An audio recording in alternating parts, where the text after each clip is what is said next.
Nós vamos ler dos versos 16 ao verso 33. E depois, à medida que eu seguir com o ponto do sermão, a gente lê o restante para nós ganharmos tempo. Gênesis 18, 16 a 33. A história é conhecida. O que é bom, que ajuda a gente a conseguir aprender mais ainda do texto, né? Gênesis 18, 16 a 33.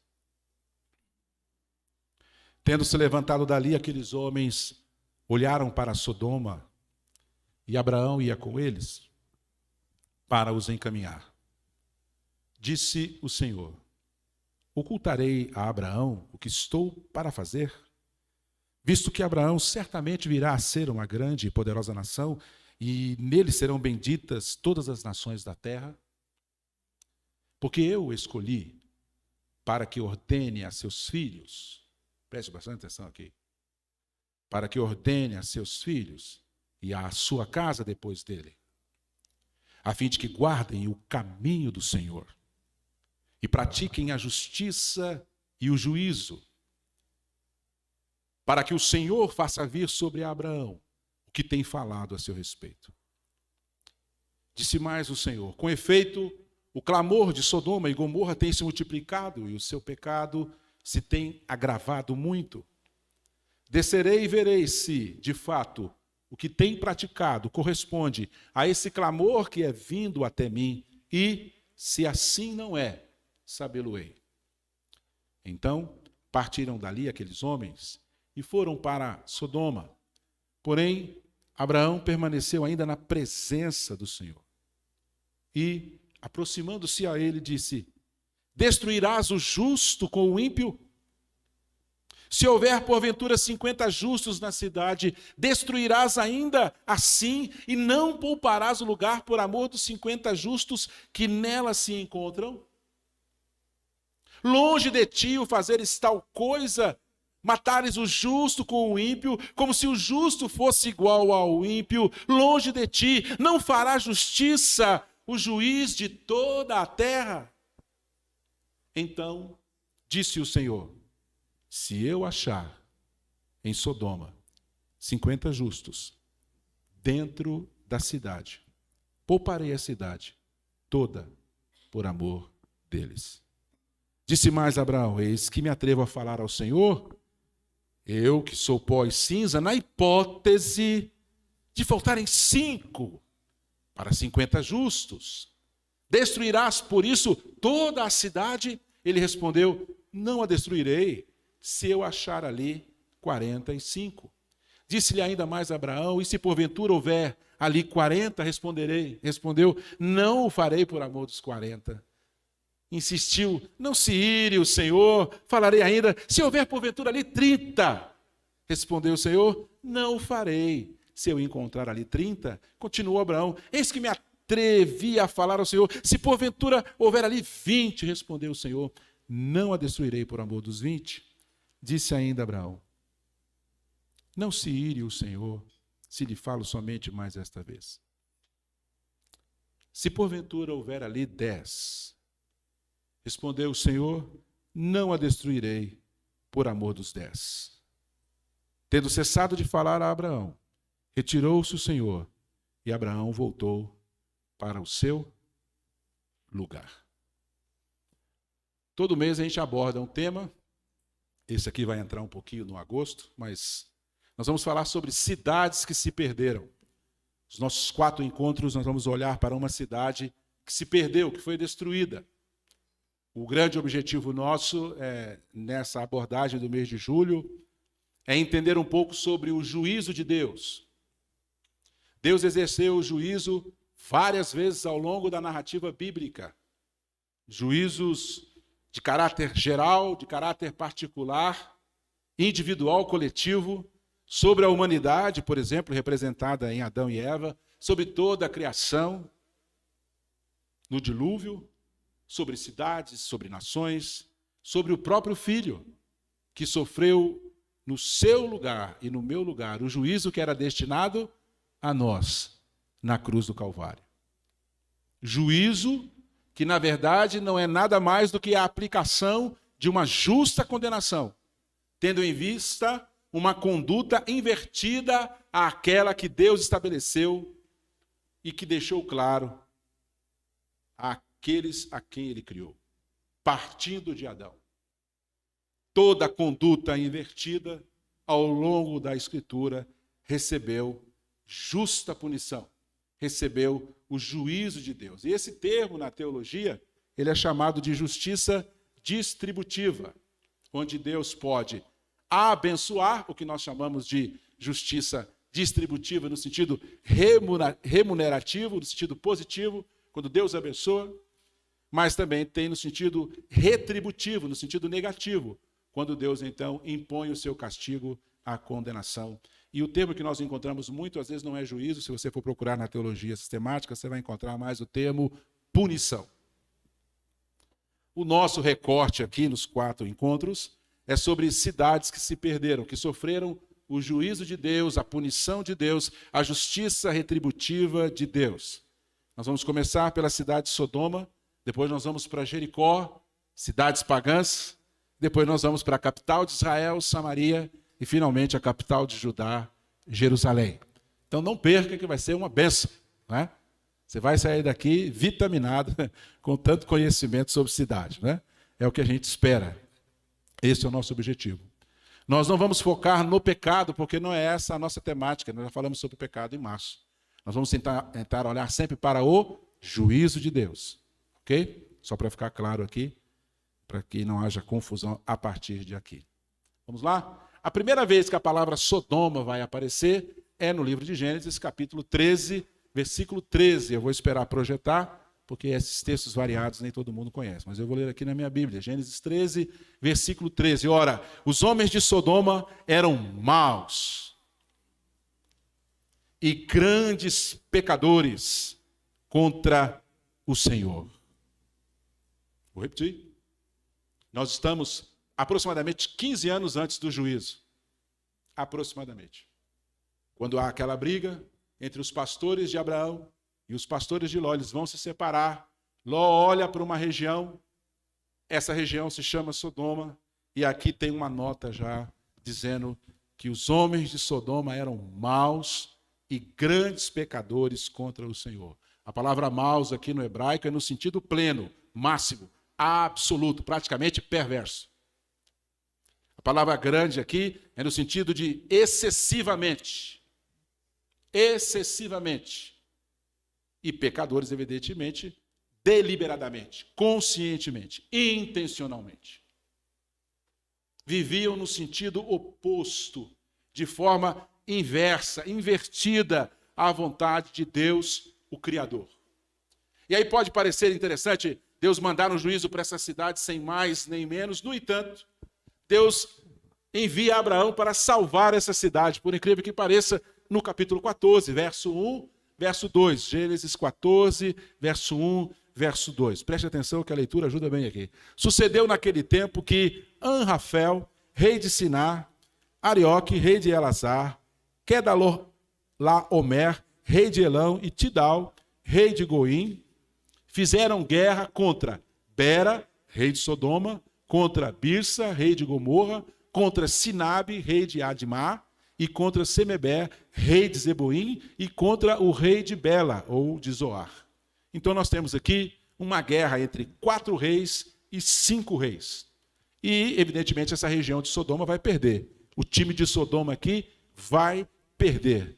Quando Abraão sabe que seu sobrinho também está nessa derrota, o que ele faz? Abraão não é uma nação, ok? Não é uma cidade, ok? É só o Abraão.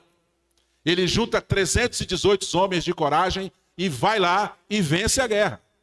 Simples assim. Salvando as 5 cidades da guerra, do despojo, da vergonha e de uma grande perda. Quem sabe não teria aqui sido a oportunidade para eles perceberem que um homem com 318 venceu 5 reis. E Abraão não é Davi. Lembra quem é Davi? Davi tocava harpa. Abraão também não era homem de guerra. E Deus o abençoa e ele vence esses reis e devolve para aquela cidade o seu povo, as suas riquezas. Um ato de misericórdia de Deus aqui no capítulo 14, no versículo 16, está confirmado aqui. Trouxe de novo todos os bens de Ló, seu sobrinho, os bens dele e ainda as mulheres e o povo. Se você recebesse uma grande dádiva, com certeza você se sentiria o quê? Agradecido. Agora, se alguém de fato salvasse a sua dívida, você ficaria devendo. Mas não há nenhuma manifestação aqui de quebrantamento nesses homens que foram salvos por Abraão. Ou seja, de certa forma, Deus revelou de forma poderosa e misericordiosa a eles que Ele é o grande Deus que pode livrar através dos seus servos. Mesmo assim, esse povo continuou mais 15 anos, provavelmente, na prática do pecado ou de uma conduta pecaminosa. Eles não mudaram. Há citações sobre Sodoma em toda a Bíblia, fazendo referência a ela. E eu quero trazer aqui algumas citações que podem nos ajudar a entender um pouco esse contexto. Entre muitos que eu andei pesquisando, evidentemente, a primeira se encontra em Ezequiel 16, versículo 49 e 50. Se projetar aí ajuda.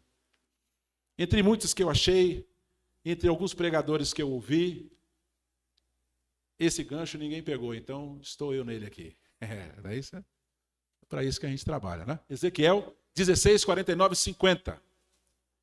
Porque às vezes há uma interpretação errada a respeito de Sodoma e Gomorra, eu vou tentar corrigir aqui, mas eu precisava de uma referência bíblica, mais do que isso, uma referência bíblica profética. E eu encontrei em Ezequiel 16, 49 e 50. Eis que esta foi a iniquidade de Sodoma, tua irmã.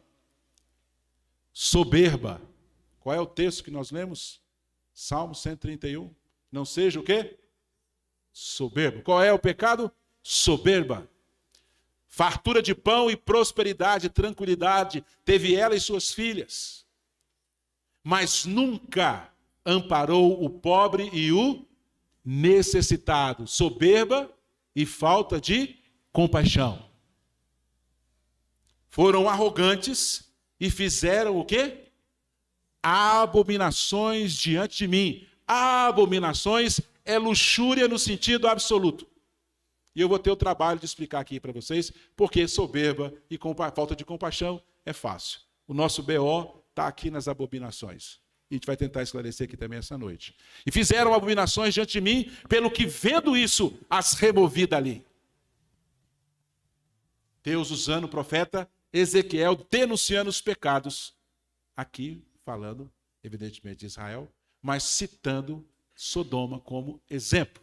E citando os pecados de Sodoma. 3 foram, então, os fatores, os pecados cometidos. Falta de compaixão, soberba e abominação, que você pode substituir por conduta repugnante.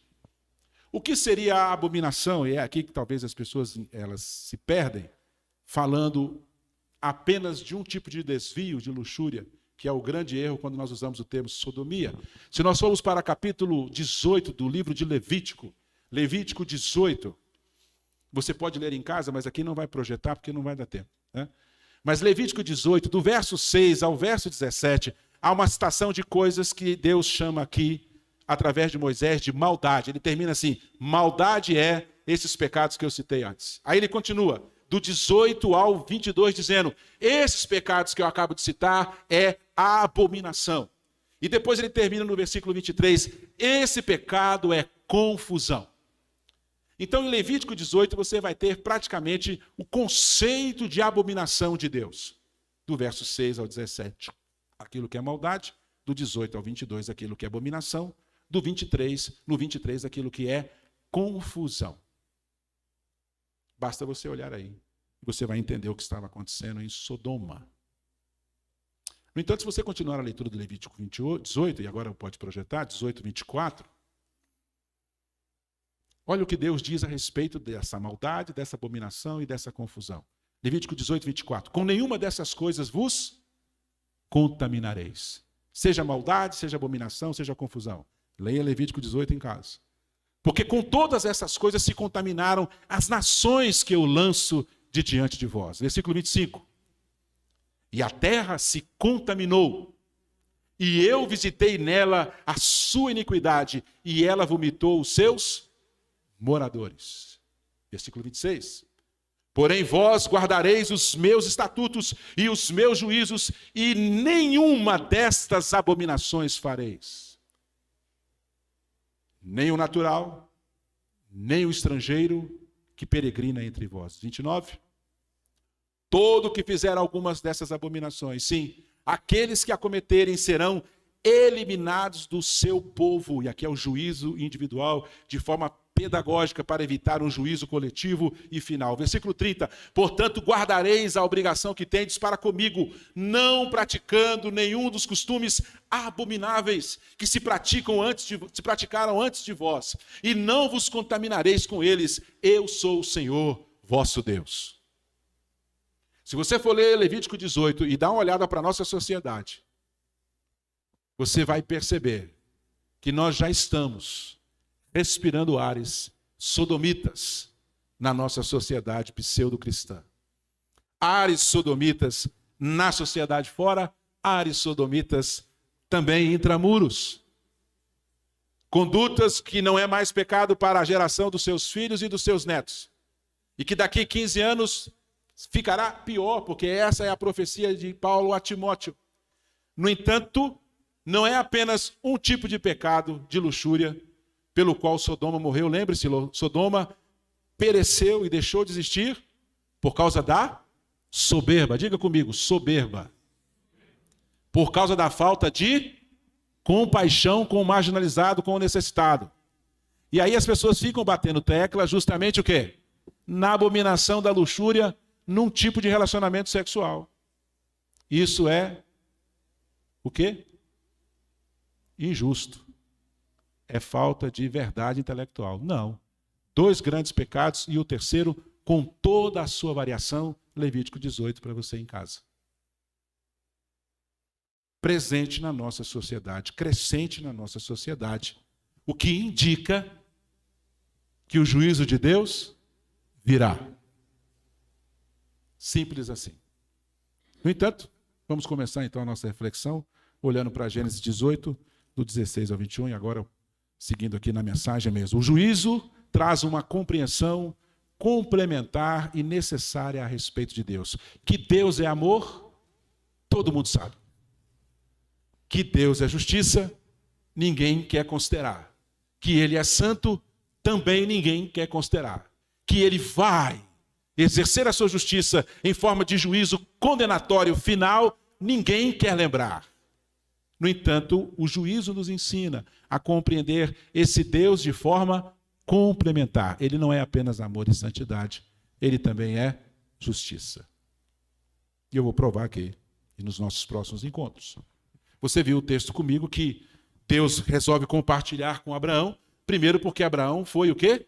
Escolhido. Versículo 19, porque eu o escolhi. Ele é um escolhido de Deus. Escolhido para um propósito. Qual é o propósito? Formar uma nação, para que essa nação, ou para que através dessa nação, as demais fossem abençoadas. E como que ele faria isso? Versículo 19. A fim de que guardem o caminho do Senhor e pratiquem a justiça e o juízo. Ou seja, era através da obediência, guardar e praticar aquilo que Deus havia dito. Então, e só então, as promessas da aliança seriam derramadas sobre a vida dele e, consequentemente, sobre as nações. Se você quer ser um crente abençoador, você não precisa dar dinheiro para ninguém. Se você quer ser um crente abençoador, você não precisa fazer horas de oração. Você precisa não ser soberbo. Você precisa ter o quê? Compaixão daqueles que precisam. E você precisa viver a sua sexualidade na relação de casamento. Porque foi assim que Deus criou. Simples assim. É assim que nós vivemos o Evangelho. É assim que Abraão viveu. Lembra quando Noé estava lá? Todo o juízo de Deus veio, só a família dele ficou. O compromisso de viver para Deus, guardar e praticar a palavra de Deus, é não ser soberbo, é ter compaixão dos marginalizados, dos pobres, e também é viver uma vida casta numa conduta moral de respeito àquela pessoa que você ama. Simples assim. O fato de Abraão ter sido eleito não dava margem para que Abraão vivesse o quê? Uma vida desconectada com o propósito de Deus. Uma vida desconectada com a obediência que Deus esperava dele. Eu fui chamado e você foi chamado para ser santo numa sociedade pagã, pseudo-cristã, beiras a Babilônia de Daniel, beira a corte do Egito, onde José cresceu, fugindo da mulher de Potifar, fugindo do pecado, para manter a relação de obediência, a aliança, guardando e praticando a palavra, para ser uma bênção para as nações. Levar a vida de santidade a sério é abençoar a minha cidade, é abençoar o meu país. É lógico que se você não foi escolhido, você não foi chamado, fique à vontade. Mas se você é um eleito, e aí o bicho pegou para os reformados, né?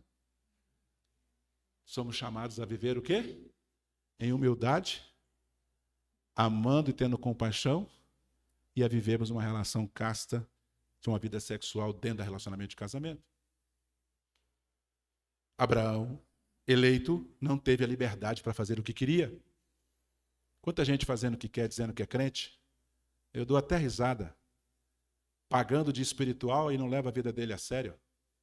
Não é pelo meu julgamento, imagina, quem estou eu para julgar? Estou dizendo 30 anos de pastoreio.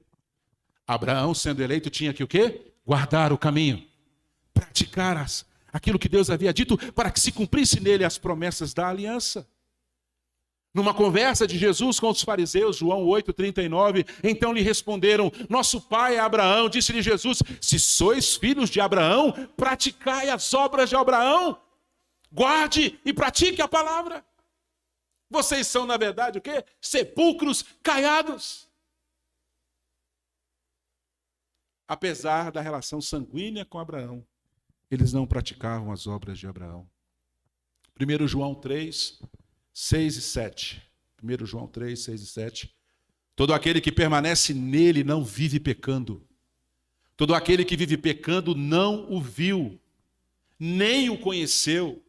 Filhinhos, não vos deixeis de enganar por ninguém. Aquele que pratica a justiça é justo, assim como ele é justo. Guarda essa palavra, porque ela está aqui no nosso enredo. A promessa de tornar-se uma grande nação, versículo 18, visto que Abraão certamente virá a ser uma grande e poderosa nação, e nele serão benditas todas as nações da terra. A promessa de tornar-se uma grande nação e a necessidade de ser uma nação obediente não se excluem, se complementam. E é aqui que muito crente derrapa. Ele quer a bênção da promessa, ele quer desfrutar da graça que vem da cruz, mas não quer testemunhar Jesus numa conduta santa e que glorifica a Deus, numa sociedade pseudo-cristã, às beiras da Babilônia, como eu disse aqui já. Ser uma grande nação passava por ser obediente. Uma coisa complementa a outra. O juízo, então, é o resultado de seguir na direção contrária à vontade de Deus. Homens maus, numa conduta invertida, soberba, sem misericórdia para com aqueles que precisam dela, e luxuriosa. Reza a lenda que se você chegasse em Sodoma sem ter nada, as pessoas te davam uma moeda e cada uma colocava o seu nome. E aí você pegava aquele pacote de moedas para começar a sua vida. Só que você ia comprar no mercado e não comprava. Ninguém vendia para você. Você queria ficar num lugar para descansar, ninguém arrumava lugar para você ficar. Você estava com o bolso cheio de quê? Moedas, mas ninguém queria negociar com você. Se a pessoa insistisse em ficar na cidade, ela passaria fome com o bolso cheio de dinheiro. E quando você morresse, cada um ia lá e pegava a sua moeda, porque ele colocou o nome na moeda, lembra? É a lenda para mostrar o nível de perversidade com aquele que precisava da misericórdia e da ajuda.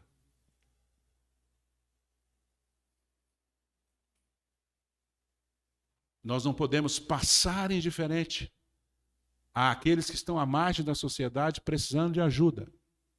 Nosso sentimento tem que ser sempre de compaixão. Não é o caso deles. Além de não terem compaixão, abusavam dessas pessoas que não tinham condições de se defender. Se você for olhar o texto bíblico, desde quando Deus fala com Abraão, Abraão obedece, sai da tua terra, e ele sai. E à medida que ele vai vivendo essa experiência de obediência, as bênçãos de Deus vai o alcançando. Mas se você for ler a história de Abraão, você não vai encontrar nenhuma advertência que Deus faz a Abraão. Como ele fez a Adão, por exemplo. Olha, se você comer daquela árvore que está no meio do jardim, você vai morrer. Não tem advertência nas promessas que Deus faz a Abraão. Deus apenas promete abençoá-lo e ele simplesmente obedece. Mas nesse momento, preste atenção. Versículo 17. Ocultarei a Abraão o que estou para fazer? Eu acho que agora chegou a hora de dizer para Abraão que nem tudo são flores. Chegou a hora de Abraão entender que eu sou o Senhor Todo-Poderoso. E que embora eu tenha uma promessa de salvação para as nações, eu não vou aceitar e tolerar o pecado quando ele passa o limite. Quando ele se excede. Ele precisa conhecer, como patriarca, a justiça, o juízo. Então ele chama Abraão para essa conversa particular. E é aqui que Deus não vai adverti-lo ou assustá-lo, dizer, olha, se você não me obedecer, você vai morrer. Não. Ele vai explicar o que vai acontecer. Que ele vai derramar o juízo na região de Sodoma e Gomorra. Ele vai conversar com Abraão. É aqui que Abraão vai ter uma visão de Deus complementar que ele não tinha até então. Porque Deus até então não havia advertido sobre nada. Aquele seria o momento para sanar qualquer dúvida em relação a uma possibilidade de uma conduta de desobediência. Aquele também seria o momento de entender quantas vidas haveriam de ser poupadas através da aliança que Deus estava fazendo com Abraão. Aquele também seria o momento dele entender a soberania de Deus, a justiça de Deus, a santidade de Deus, o poder de Deus sobre a natureza, sobre tudo, sobre todos. De forma visual. Aquele seria o momento de Abraão ver as consequências do pecado na vida de uma cidade inteira, na verdade, 4 cidades, Sodoma, Gomorra, Adimá e Zeboim. Se você for olhar para o capítulo 18, é interessante, porque no começo a visita começa muito boa. Abraão, Sara vai ter um filho. Olha como é que começa a visita. Começa a visita boa, ele serve lá, recebe ali o Senhor, eles comem, a notícia é boa. E aí quando aqueles anjos olham para Sodoma, parece que o semblante vai mudar e alguma coisa está diferente. Abraão percebe isso com certeza e eles então decidem falar para Abraão que eles estavam de passagem para dar aquela visita, mas havia um outro compromisso. O semblante muda. Veja que o olhar é direcionado, veja bem o texto. Que há uma mudança aqui, né? Nesse olhar. Olha lá. Tendo se levantado, versículo 16, tendo se levantado dali, aqueles homens olharam para Sodoma. Lançaram o olhar. E nesse lançar o olhar, entre olhares ali, com certeza, o clima mudou. E então eles perceberam que Abraão percebeu. Então vamos contar para Abraão o que nós vamos fazer. E então ele vai dizer para Abraão, versículo 20 e 21, disse mais o Senhor, com efeito o clamor de Sodoma e Gomorra tem se multiplicado, e o seu pecado tem agravado muito. A palavra agravado aqui no original é pesado. Descerei e verei se de fato o que tem praticado corresponde a esse clamor que é vindo até mim. É muito interessante aqui esse texto. Essa conversa séria, percebe como é que mudou? A conversa ficou séria aqui. O cálice havia transbordado. Eles passaram dos limites. Eles excederam. E o versículo 21 é retórico, né? Vou ver se o que eles estão fazendo é isso mesmo. Lógico que Deus sabia. E a continuidade deixa muito claro da história, né? Abraão entendeu a gravidade da situação, que logo que imediatamente Deus fala isso, ele começa o quê? A interceder. Mudou a coisa. E se você for olhar biblicamente, toda vez que Deus desce, o negócio pega. Porque quando ele desceu na Torre de Babel, ele confundiu as línguas. Quando ele ouviu o clamor do povo de Israel, ele desceu e atropelou o Egito. E agora ele desce para destruir Sodoma e Gomorra e as outras duas cidades. E eu parei para fazer uma conta rápida, porque você tem várias referências aqui. O que eu vou falar, você não se assuste, mas é apenas uma ideia, tá certo? Algumas teses ou teorias aqui nesse assunto. Morreram mais ou menos no Brasil 623 mil pessoas de Covid. Nós ficamos amedrontados, não ficamos? Ficamos paralisados, muitos de nós, perplexos, entristecidos e afetados pelas perdas, não é isso? Mas preste atenção, um artigo da revista Biblical Archaeology Review, de 1979. Tem o artigo com o seguinte tema: foram encontradas Sodoma e Gomorra. E então diz assim, o autor descreve uma região localizada na extremidade da península de Lisã, que se estende para fora do Mar Morto.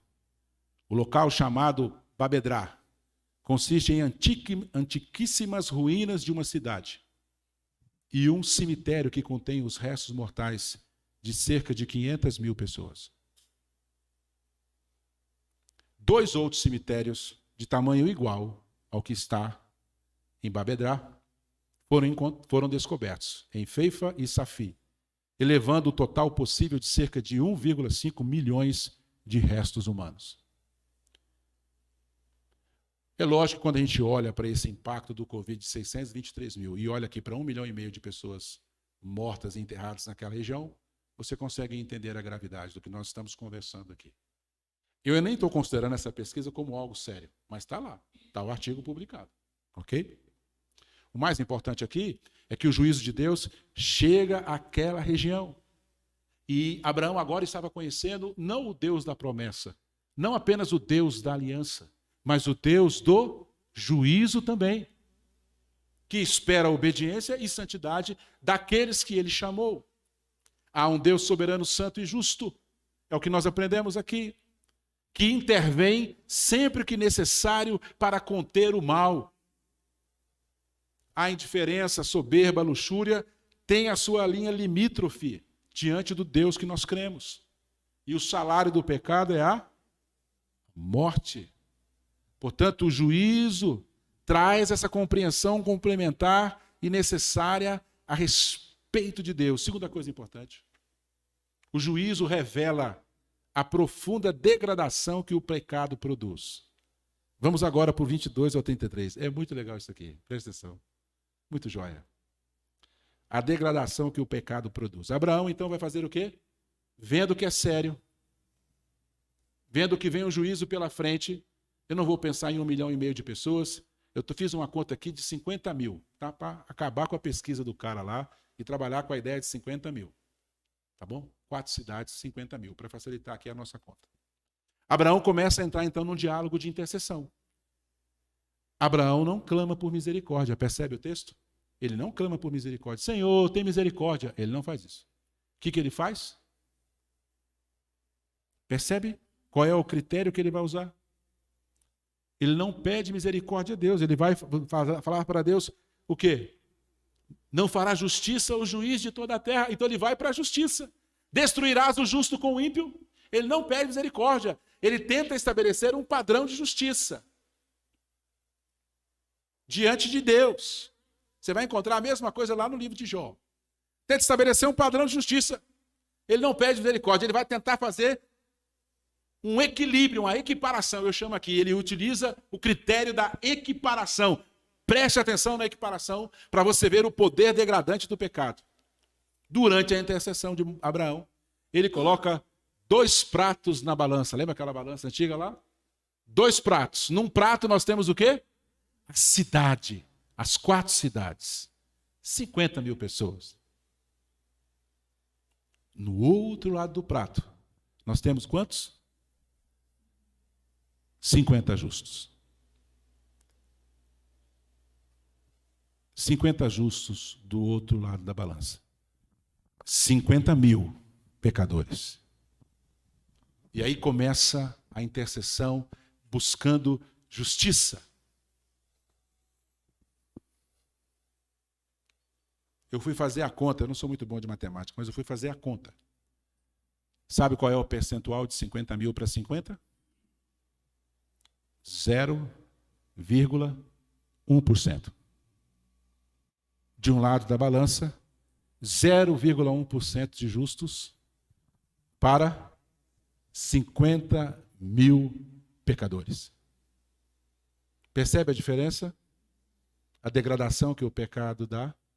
Se você colocar 50.000 lá para compensar os 50 aqui, olha como é que o pecado esvazia a nossa humanidade de valor, de honra, de virtude.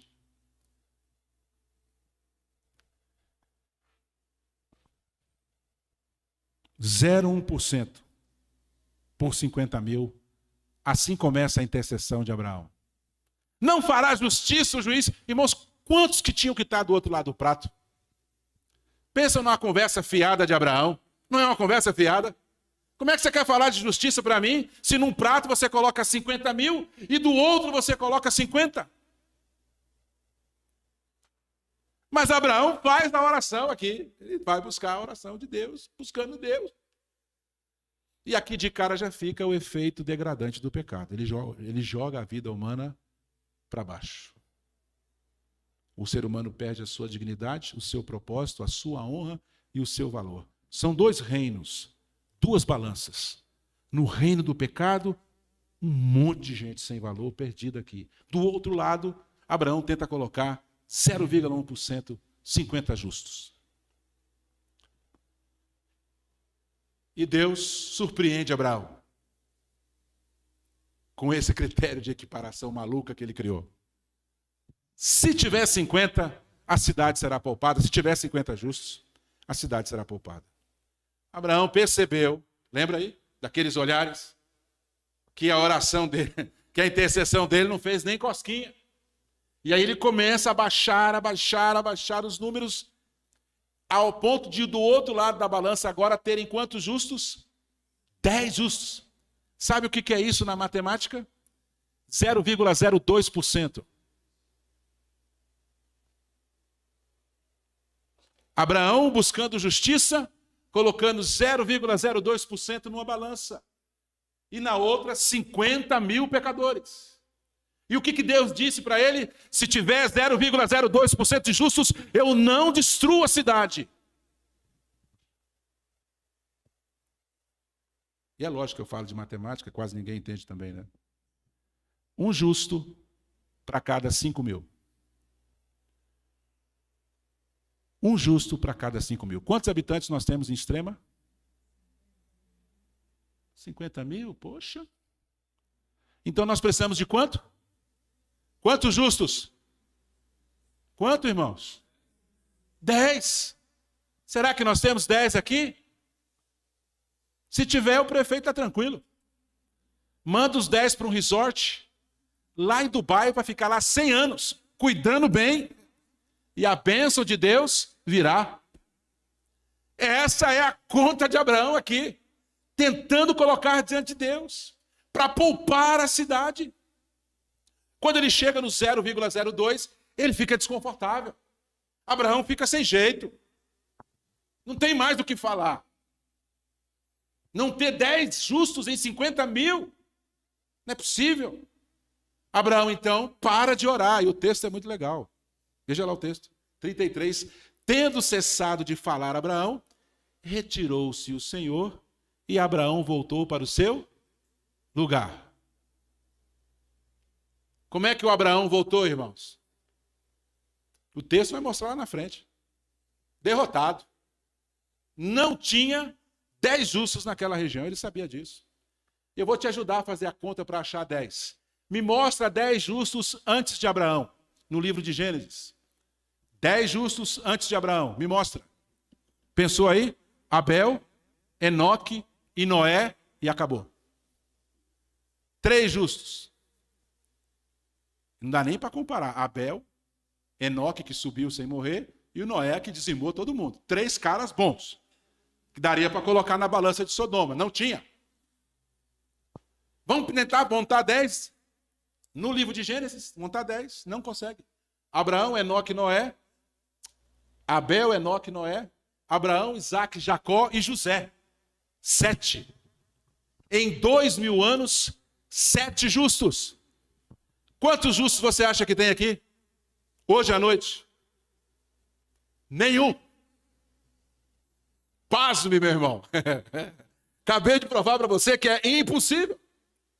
2000 anos para 7 justos. Significa que a cidade extrema será o quê? Se depender de justo, ela vai ser o quê? Destruída, dizimada. O princípio de Abraão aqui não dá.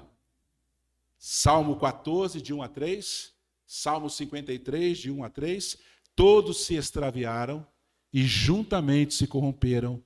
Não há quem faça o bem. Não há nenhum sequer. Como escapar do juízo de Deus? Tem gente que nem vai dormir hoje. Amor, eu pensava que você era justo, mas o pastor acabou com você. Ainda vai pôr a culpa de mim, tá vendo? Está no Salmo, viu, irmão? Salmo 14, Salmo 53. Nem um justo sequer. Continuando com o texto, versos 24 a 26. Abraão também utilizou um segundo critério que você não viu, preste atenção. 24. Se houver, porventura, 50 justos na cidade, porventura destruirás ainda e não pouparás o lugar por... Qual é a palavra que está aí? Amor. Ele não busca a misericórdia, ele busca a justiça e ele busca o amor. Por amor a estes justos. Não é pelos justos. Conseguiu entender aqui, não? Não é pelos justos. É pelo amor que Deus tem pelos justos. Então Abraão está apelando para o quê? Para o amor de Deus. O amor de Deus para com os seus eleitos. E isso aqui agora é muito forte, é? Deus me ama. Essa é a razão. Não é o que eu faço ou o que você faz, é porque Ele ama o justo. Guarda isso aqui. Ele ama o justo. Se o pecado envilece, degrada, se o pecado apodrece, deteriora, se o pecado avilta, abjeta, o amor eleva, valoriza, regenera, engrandece. O amor enobrece, o amor torna ilustre. Abraão entendia isso porque ele coloca na bandeja do outro lado os justos, mas não por causa dos justos, mas porque Deus ama os justos. E por amor aos justos ele pouparia a cidade. Por amor. Abraão tenta virar a mesa usando o amor de Deus, mas ele não encontrou justos.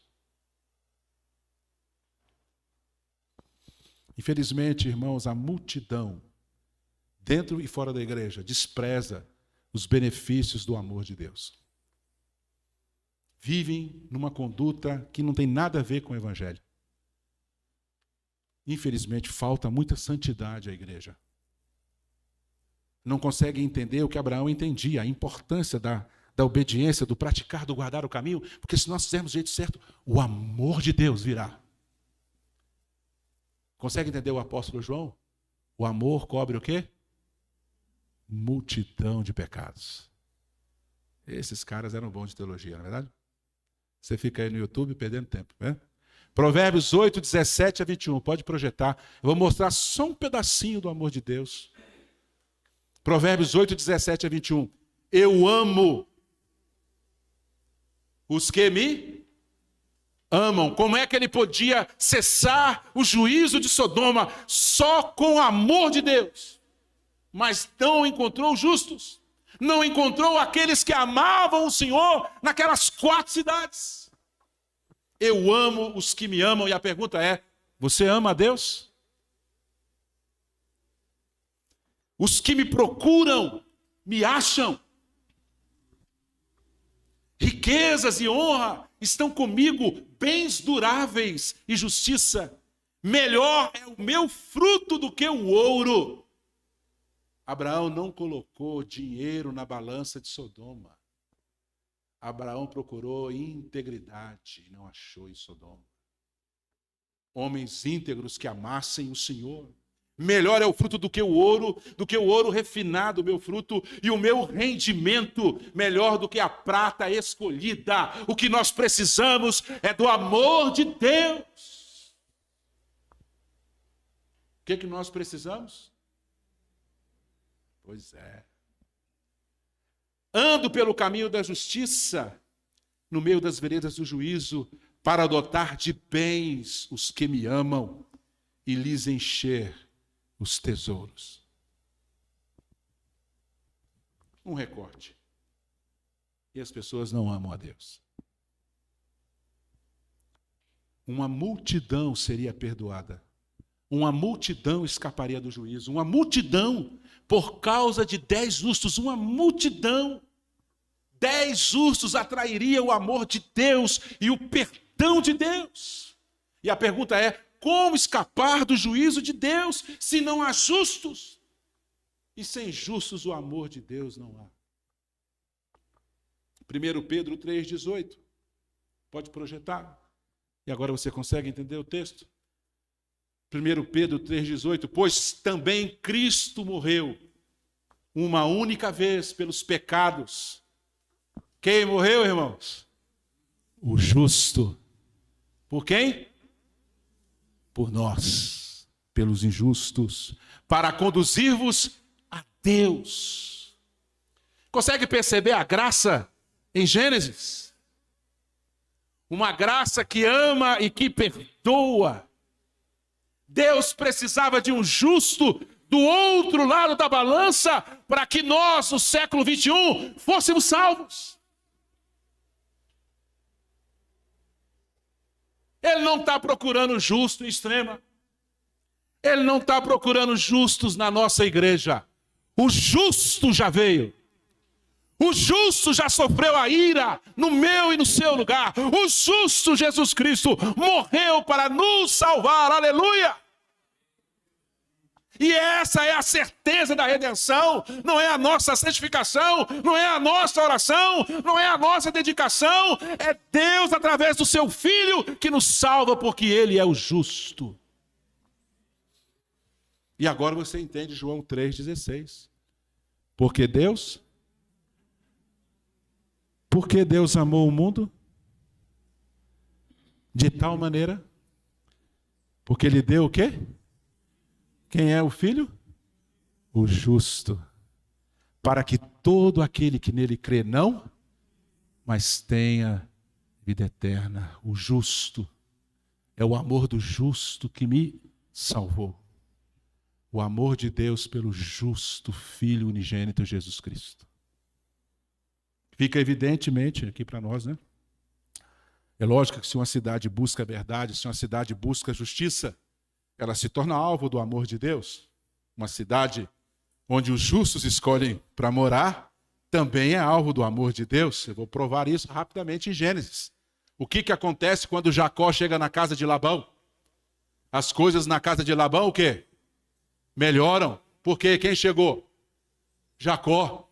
Por causa de Jacó? Por quê? Porque Deus amava Jacó e Jacó amava o Senhor. Eu amo os que me amam. Lembra da oração que Jacó faz antes de seguir? Se o Senhor for comigo por tudo quanto o Senhor for, tudo mais e tal. Está lá, ele chega na casa de Labão. Labão prospera. O que acontece na casa de Potifar quando chega José? O que acontece no Egito quando chega José? Salmo 33, versículo 12. Feliz a nação cujo Deus é o Senhor e o povo que ele escolheu para a sua herança. E agora você consegue entender o Salmo 1, do verso 3 ao verso 6. O justo é como árvore plantada junto à corrente de águas, que no devido tempo dá o seu fruto e cuja folhagem não murcha, e tudo quanto ele faz será bem-sucedido. Os ímpios não são assim. São, porém, como a palha que o vento dispersa. Por isso, os perversos não prevalecerão no juízo, e toda a cidade de Sodoma foi dizimada. Nem os pecadores na congregação do justo, pois o Senhor conhece o caminho dos justos, mas o caminho dos ímpios perecerá. A questão não é se você é de esquerda ou se você é de direita. A questão é se o sangue do justo está sobre você ou não. Essa é a questão. Se Jesus, de fato, é aquele que nos justifica. Se a nossa fé está nele, porque é dele que vem o amor de Deus. Quando Davi vive a experiência do pecado, ele vai dizer lá no Salmo 40, versículo 2, tirou-me de um poço de perdição, de um tremedal de lama. Salmo 69, 2, estou atolado em profundo lamaçal que não dá pé. E quando Jó, que é o justo, lembra como é que Deus chama Jó? Viste o meu servo Jó? Homem reto, justo, íntegro. Mas olha como é que Jó se acha. Jó 9, 30, 31. Põe aí, porque às vezes alguém aqui se acha melhor que Jó. Então, eu gosto de usar isso aqui, né? Porque tem uns crentes que são difíceis, né? Os caras são bons mesmo. Jó 9, 30, 31. Ainda que me lave com água de neve e purifique as mãos com cáustico. Esse cáustico aqui não está à toa, você vai ver no final do meu sermão. Ainda que me lave com água de neve e purifique as mãos com cáusticos, mesmo assim me submergirás no lodo e as minhas próprias vestes me abominarão. Como escapar do juízo de Deus? Se nós não somos justos, pelo contrário, nós somos o quê? Injustos, pecadores, sem Jesus. Terminando, finalmente. O juízo é uma realidade para os pecadores e para o justo uma evidência incontestável. Para os pecadores, uma realidade. Para o justo, uma evidência incontestável, e essa é a grande lição de Abraão aqui. E eu fui fazer uma outra pesquisa. Se você for pesquisar, você vai encontrar. Naquela região de Sodoma e Gomorra, misturada a terra queimada, porque a terra lá é queimada, ela dissolve que nem folha moída seca. A terra foi queimada, ok? Mas você vai encontrar no meio do barranco pedras de enxofre. Pasmem, não tem atividade vulcânica na região. De onde vieram as pedras de enxofre? Como que aquela terra foi saturada, segundo os pesquisadores, a um calor de 3.000 a 4.000 graus?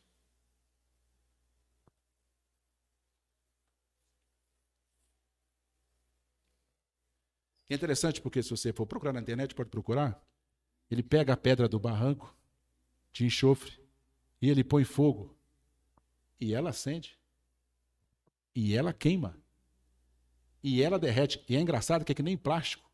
Ela fica num líquido marrom gosmento queimando. E eu fui pesquisando mais, né? Vamos para o texto bíblico, agora mudando de capítulo para o capítulo 19. E agora o texto vai encaixar aqui na nossa leitura. Gênesis 19.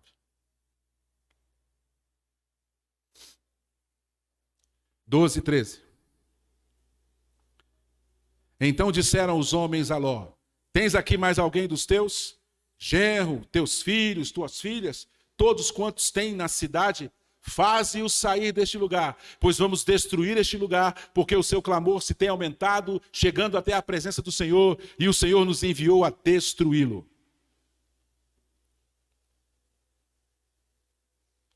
Versículo 23 a 29. Saiu o sol sobre a terra quando Ló entrou em Zoar. Então fez o Senhor chover o quê? Enxofre. Irmãos, é um negócio muito louco a Bíblia, não é verdade? Enxofre. Se você for lá e cavar, você vai encontrar o quê? Enxofre. Chover enxofre e fogo. Primeiro vem o enxofre, é engraçado. E fogo da parte do Senhor sobre Sodoma e Gomorra, e subverteu aquela cidade, toda a campina, e todos os moradores da cidade, o que nascia na terra. Olha só onde é o fogo pegou. Vou explicar já como é que funciona. A mulher de Ló olhou para trás e converteu-se numa estátua de sol. Tendo se levantado, Abraão de madrugada foi para o lugar onde estivera na presença do Senhor. Por que você acha que Abraão foi lá? Dorme com esse barulho aí. E olhou para Sodoma e Gomorra e para toda a terra da campina e viu que da terra subia fumaça. Sabe o que produz fumaça na cratera de um vulcão? Enxofre. Fumaça como a fumarada de uma fornalha. Ao tempo que destruía as cidades da campina, lembrou-se Deus de Abraão e tirou a Ló do meio das ruínas quando subverteu as cidades em que Ló habitara.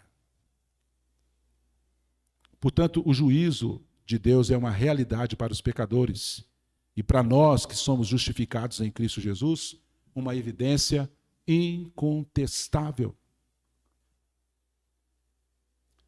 Eu fui fazer a pesquisa, o enxofre ele começa a derreter a 115 graus. Ele derrete. Se transforma então nesse líquido marrom escuro. Líquido. Quando você fala de inferno, a Bíblia usa qual expressão? Lagos de fogo. Se você for na boca de qualquer vulcão em atividade, sabe o que você vai encontrar lá? Uma lagoa. Lagos de fogo. Presta atenção, o enxofre cai. A fumaça do enxofre é tóxica. Ela irrita e sufoca. À medida que o fogo começa a cair, começa a produzir o quê? Gases. Gases. Esses gases, o quê? Entram e intoxica.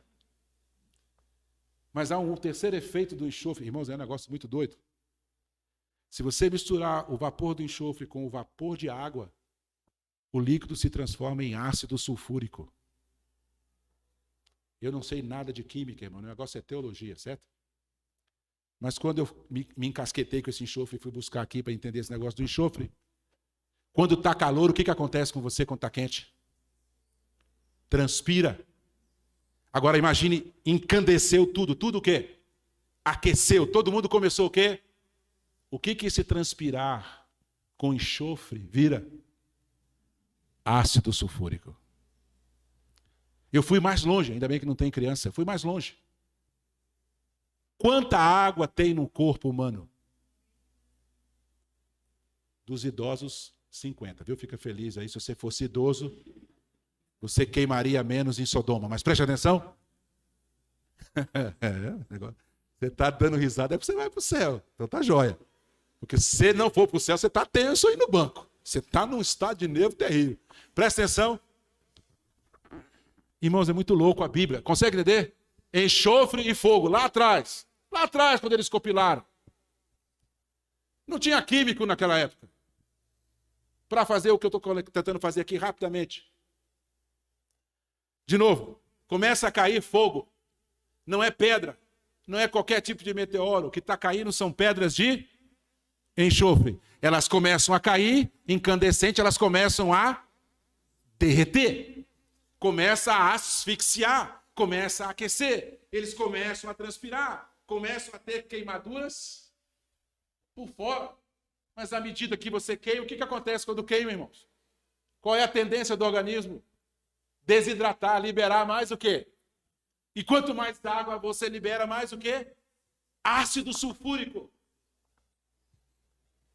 Se você não entendeu nada, que bênção, você vai embora tranquilo. Mas se você entendeu, você sabe o que, se você entendeu um pouquinho que eu estou falando, você sentiu aí o que foi aquele negócio lá. Tudo queimava em Sodoma. Sabe o que o Abraão viu? Um vislumbre do inferno. O lugar onde o fogo não para de queimar. Onde ele sempre arde. Num fluxo contínuo de líquido, fumaça e fogo. Líquido, fumaça e fogo. Eu não estou aqui para discutir se é simbólico ou se não é. Eu estou falando do que é Sodoma, beleza? O fogo em si, a fumaça do enxofre, o calor, tudo queimava em Sodoma. E o texto é claro aqui para nós, que queimou até debaixo da terra, e o que nascia na terra, até as raízes da terra foram queimadas. Você pode plantar lá. Segundo os pesquisadores falaram que o tipo de queimada que aconteceu só poderia pensar em plantar alguma coisa 700, 800 anos depois. A caloria representava praticamente o tipo de calor produzido nessa concentração, quase como se fosse o calor do sol. Alguns chegam a falar de 6.000 graus. Toda aquela região queimava, fumegava, enxofre.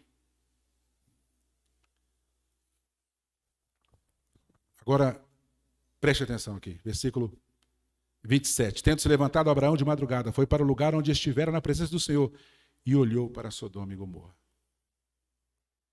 Por que ele acordou de madrugada? Você acha que Abraão dormiu? Não.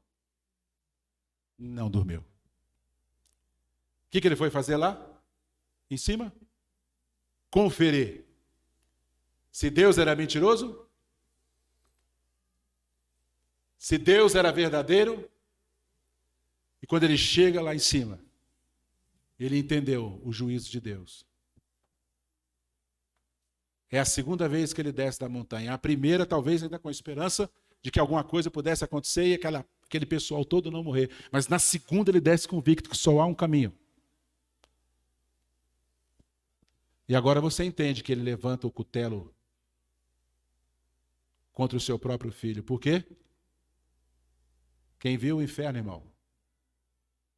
Quem viu o juízo de Deus não retrocede. Não retrocede. Os prazeres do pecado, porque a única forma do diabo levar você para o inferno é te dando prazer. Deus não te leva para o céu te dando prazer. Ele te leva para o céu falando a verdade. É bem diferente. Ele olha e ele vê, como diz lá Salmo 91, versículo 8, somente com os teus olhos contemplarás e verás o castigo dos ímpios. Fumarada, fornalha. Sabe o que eu cheguei a pensar? Se você voltar aqui no 13, quando eles se separam, olha o que diz o texto.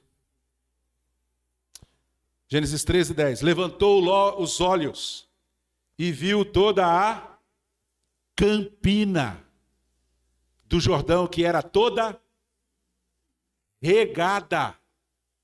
Eu cheguei a lembrar aqui do sacrifício de Elias, que o fogo desceu e consumiu até a água que estava no rego, no holocausto. Né? Toda regada. Antes de haver o Senhor destruído Sodoma e Gomorra, como o jardim do Senhor, como a terra do Egito, como quem vai para Zoar, virou um deserto. Pode olhar no Google Maps. Deserto. Nada mais cresceu lá. Nada mais cresceu lá. Salmo 9, 17, os perversos serão lançados no inferno. Isso é coisa lá já do Velho Testamento. E todas as nações que se esquecem de Deus. No inferno você vai queimar, vai respirar fogo e a sua pele vai transpirar fogo. É o que está aí no texto, foi o que eles passaram, né? Apocalipse 20, 14 e 15. Então a morte e o inferno foram lançados para dentro do lago de enxofre, de fogo. Esta é a segunda morte, o lago de fogo. E se alguém não foi achado inscrito no livro da vida, esse foi lançado para dentro do lago de fogo. Apocalipse 21, 8. Quanto, porém, aos covardes, aos incrédulos, aos abomináveis aqui, Levítico 18, aos assassinos, aos impuros, aos feiticeiros, aos idólatras e a todos os mentirosos, a parte que lhes cabe será no lago que arde com fogo e enxofre, a saber, a segunda morte. Irmãos, se você for procurar na Bíblia, a Bíblia é extraordinária. É que não dá tempo. Tem que terminar o culto aqui, viu? Não tem que terminar, vamos terminar, não é isso? Vou ler o livro de Judas. Judas, capítulo 1. Judas 1, 5, 6, 7. Quero, pois, lembrar-vos, embora já estejais cientes de tudo uma vez por todas, que o Senhor, tendo libertado um povo, tirando da terra do Egito, destruiu depois os que não creram. E os anjos que não guardaram o seu estado original, mas abandonaram o seu próprio domicílio, ele tem guardado sob trevas, em algemas eternas, para o juízo do grande dia. 7. Como Sodoma e Gomorra e as cidades circunvizinhas, que havendo se entregado à prostituição como aqueles, seguindo após outra carne, são postas para o exemplo do fogo eterno, sofrendo punição.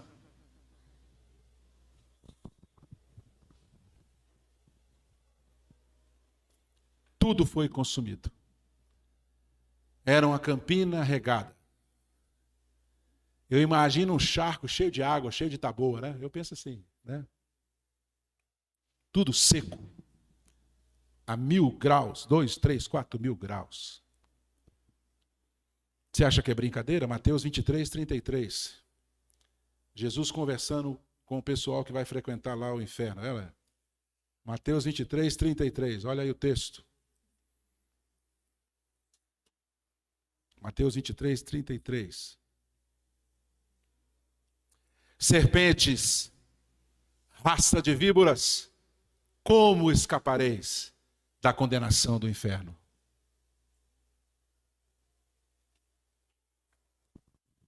Mateus 25, do lado aí, 46. Eu não estou falando de inferno, estou falando de Sodoma e Gomorra, hein? Mateus 25, 46. Irão estes para o castigo eterno, porém os justos para a vida eterna. Palavras de Jesus, mais o texto mais emblemático, Hebreus, capítulo 10, 26, 31, e é com ele que eu termino. Hebreus 10, eu vou ler todo ele porque o texto é muito lindo. 26, 31. Conseguiu aí? Não conseguiu? Vamos lá, Hebreus 10, 26, 31. Porque se vivermos deliberadamente em pecado, depois de termos recebido o pleno conhecimento da verdade, já não resta sacrifício pelo pecado. Pelo contrário, certa expectação horrível de e fogo vingador, prestes a consumir os adversários. Sem misericórdia morre pelo depoimento de 2 ou 3 testemunhas quem tiver rejeitado a lei de Moisés. De quanto mais severo castigo julgais, vos será considerado digno aquele que calcou aos pés o Filho de Deus e profanou o sangue da aliança com o qual foi santificado e ultrajou o Espírito da graça? Ora, nós conhecemos aquele que disse: a mim pertence a vingança, eu retribuirei. E outra vez, o Senhor julgará seu povo. Horrível coisa é cair nas mãos do Deus vivo. Abraão intercedeu no dia anterior. No outro dia de madrugada, ele olha e vê tudo perdido.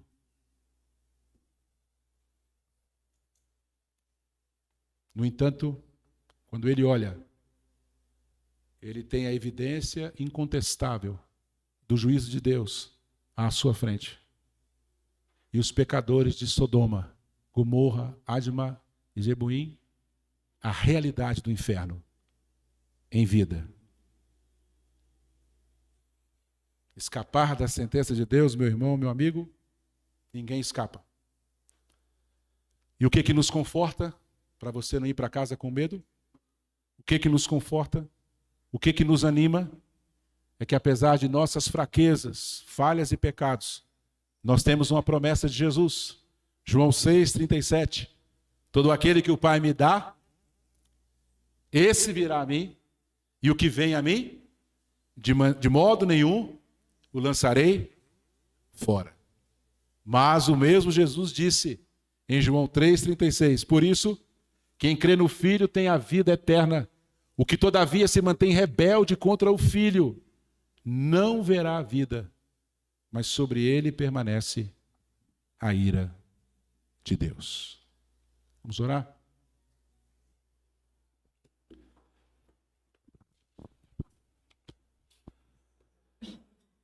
Senhor, nós, olhando para nós mesmos, nos sentimos perturbados e perplexos ao saber que nada escapa ao olhar do Senhor. E que sem Jesus na nossa vida, nós iríamos para o mesmo lugar. Razão pela qual nós somos gratos pela nossa salvação. Pedimos que o Teu Espírito nos conduza em santificação, mesmo que a Babilônia entre na igreja. Mesmo que muitos dos nossos irmãos se deixam levar por condutas pecaminosas, guarde o nosso coração. Guarda a nossa vida, a nossa fé. Para que possamos sair e entrar neste mundo guardados pela santidade, numa vida de obediência à Tua palavra, sabendo que somos salvos pelos méritos de Cristo, o justo, que nos amou de tal maneira que morreu no nosso lugar. Mas que a nossa conduta seja uma conduta de responsabilidade. Rogamos pela nossa cidade. Abençoa os nossos governantes. Que a justiça, a verdade esteja aqui pelas ruas. Que não haja entre nós marginalizados e famintos. Que o povo que diz do Senhor seja humilde e não soberbo. Que a nossa vida seja casta, vivida, conforme a Tua palavra no relacionamento de casamento. Que nós possamos ser aqui o contraponto do pecado. Que nós possamos viver uma vida que agrade ao Senhor. Na certeza de que na bandeja da justiça está o Teu Filho no nosso lugar. Sustenta a nossa fé. Traz santidade ao nosso coração. Abençoa a nossa cidade. Abençoa o nosso país. Em nome de Jesus. Amém? E que a graça de Cristo Jesus, o amor de Deus, a comunhão e a consolação do Espírito Santo seja com todos, hoje e para sempre. Amém. Deus te abençoe, uma excelente semana.